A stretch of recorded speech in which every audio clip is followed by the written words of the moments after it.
What are your most controversial wrestling opinions? We're going to take a look at that today on WrestleJuice. What's up, everybody? This is Steve here, and we're going to head over to Twitter because there's a thread from wrestler Cole Radrick, and that's not it. That's just a tiny version of me. It's right here. Whoop. Wrestling opinions that land you like Patrick here. This is a popular meme. That's what they call it, the memes. I'm fucking so old. It's Patrick, and he's in an arena of people who are very angry with him, but he's resolute. He is determined in his wrestling opinions. And we're going to take a look at what the most controversial wrestling opinions on this thread are. I love these little Twitter posts. They're great. All right, first up, we've got Danielle saying Roman should beat Hogan's longest title reign record. I think that he would have to go past WrestleMania 40 to do it. I don't know exactly like the date that he would have to hold that title for, but I get the feeling that WWE might do this. I don't think it's a guarantee that Roman loses at WrestleMania 40. They seem to be doing really good business with him appearing like very sporadically. They've got the Bloodline stuff, which is still popular, and you apparently can do that without Roman Reigns because Jey Uso and Jimmy Uso, they bring in the ratings. They got John Cena these days. Things are good for WWE, so hey, why not do it? Should they do it? I don't know. I kind of don't give a shit. I just kind of feel like the story needs to go where the story needs to go. Roman's title reign has already got to be like, I don't know, one of the top title reigns of all time, given the stories they've told around it. I know some people out there are like, oh, I'm bored by Roman Reigns. I'm bored by him, but I'm not. I think the Bloodline stuff is still really strong, and Roman showing up is a special thing. So whether or not he does, break Hogan's record, I kind of think it's immaterial, but would it be neat to witness modern history happen? WWE make a big production deal out of it. So sure, why not? Go ahead, Danielle. Let's do it. Jungle Jim says WCW bird shit logo was cool. Hard disagree, Jungle Jim. That logo is terrible. That logo is awful. You couldn't understand a fucking thing. I remember when it was like a big deal. Oh, WCW is going to change their logo. It's going to be a new look because they were trying every gimmick in the book besides good storytelling to try to compete with WWE. And so they were like, oh, we're going to have a new look. And I was, what is that? That thing was ugly as shit, Jungle Jim. I'm going to say oh, wait a second. Is how it's Paul? It's James Darnell from Deadlock. Oh, that's funny. I did not even notice that's his name now. Okay. All right. Yeah, man. Sorry, Deadlock. I know they like all that goofy WCW shit, though. I love them Deadlock boys, man. They're fucking terrific. DPW's on the come up, too. They got Chris Danger versus Adam Cole. Holy shit. That's crazy. All right. Dr. Doom says there needs to be a wrestling off-season so performers can heal and see families and friends. Wrestlers need to be paid enough for there to be an off-season. I wonder if wrestlers okay, let's be honest. Number one, indie wrestlers, I don't think this necessarily applies to them because they sort of are going to these promotions that are doing one show a month. So let's look at WWE and AEW, and I guess you could look at New Japan as well. People, large companies who have contracted wrestlers, should they write into their contracts or have off seasons for wrestlers or cycle them in and out so that they can, heal up? Look, certain companies like I know WWE, for example, in the past, they had been their schedules were very, very hectic. Like they would always be on the road, wouldn't get a lot of time off. And so, you'd have things like the bodies would get worn out really quickly. I agree with this take, generally speaking. Like, I think that wrestlers probably should cycle in and out. On the other hand, I kind of feel like it should be at the discretion of the wrestlers and they shouldn't be punished for taking extended breaks to heal up. That sort of thing, because I'm sure there are probably plenty of wrestlers who are like, hey, I really want to be on the road. This is something that I really enjoy and I want to do it and I want to work 300 dates a year and not have to go home too often because I get restless there. I don't like not working. And on top of that, I don't necessarily know how wrestlers' bodies heal up. I remember Dustin Rhodes said something to the effect of, I don't wrestle that much, and so my body doesn't callous up. It doesn't get hardened. And so whenever I get in the ring, it's a lot tougher on my body. So I don't know. I'm not a wrestler, so I wouldn't presume to think that was the case. But I would like to think that WWE, AEW, New Japan, those big companies, for example, Impact Wrestling, they work 3 days a month or something like that. You would think that WWE and AEW would sort of keep an eye on the health of their wrestlers. I know that's probably asking too much from companies that, anyways, blah, blah, blah. I mean, AEW doesn't do house shows. They work, what is it, Collisions and Dynamites, and they get their Rampage tapings and then their Ring of Honor tapings in. So, I don't know. I feel like maybe an off season isn't necessary when these companies aren't running all the time. WWE's a little bit different. They're back to house shows now because business is good. So, yeah, I don't know. I've always been generally in favor of this, though, because I don't want my wrestlers to be all beat up and damaged material. Here's a controversial one. Cute pics of Io Sky. All right.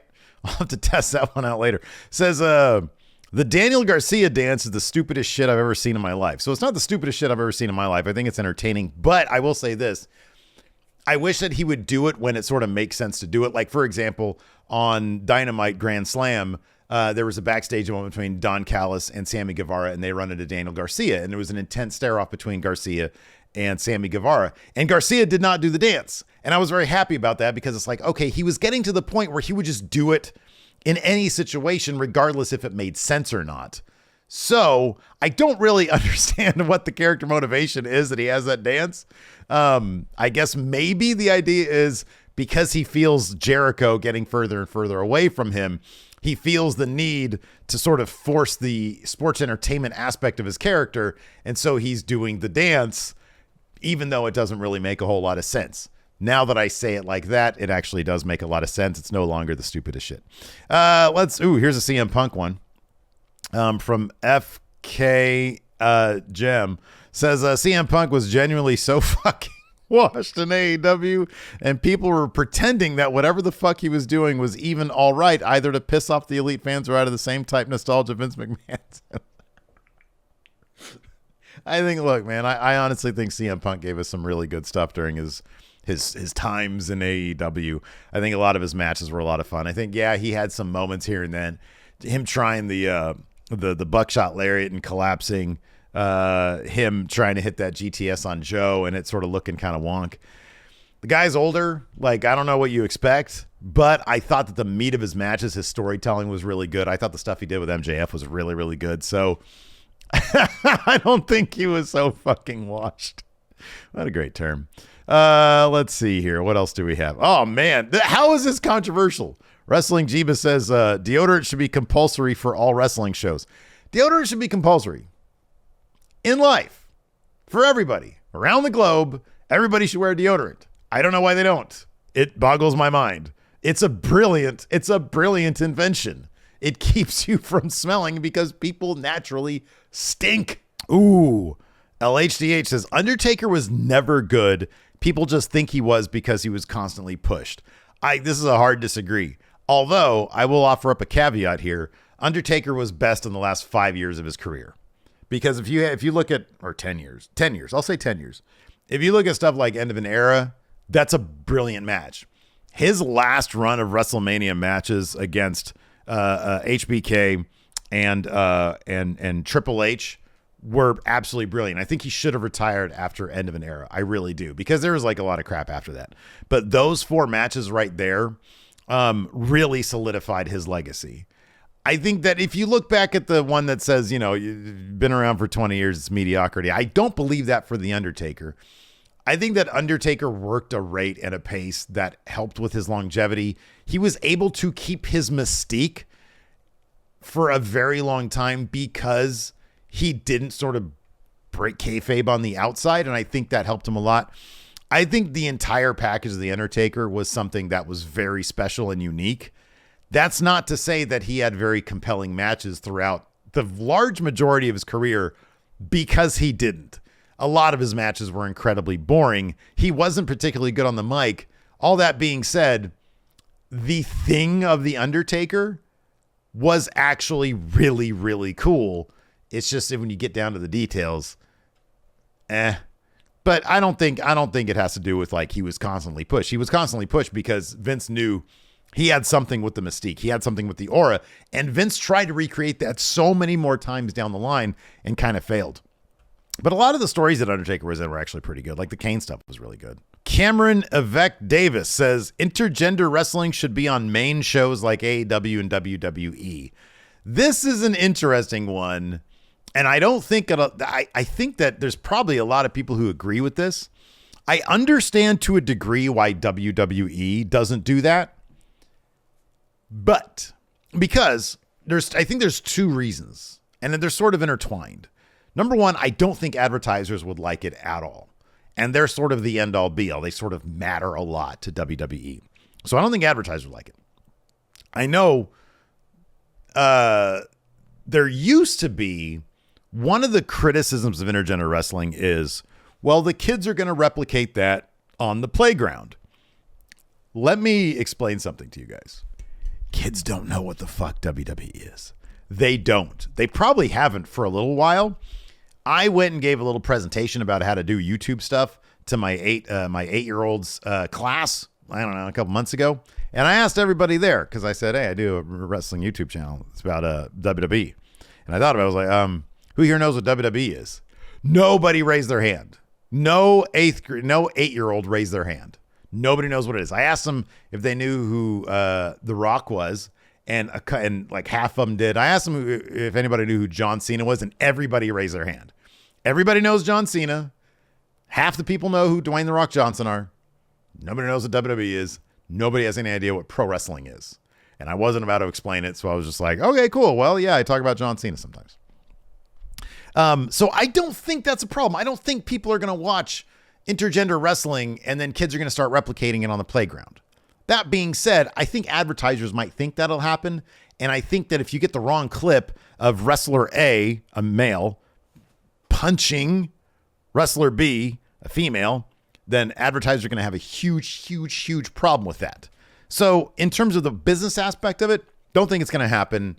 And I kind of feel like it probably shouldn't happen because I want those companies to be successful. On the other hand, Rhea Ripley would make a hell of a world champion. I think that would be kind of awesome. She did the whole China reference thing not long ago in one of her matches. And it got me thinking, man, at one point, China was the number one contender for Austin's WWE title, and they never went with it. I think Mankind was able to win it from her or something like that. I forget how it went.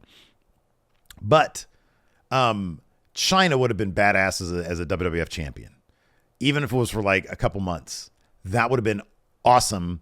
If you ever go back and watch the Raw episode with the Corporate Rumble, when China comes out at the end and wins it, the crowd goes fucking nuts.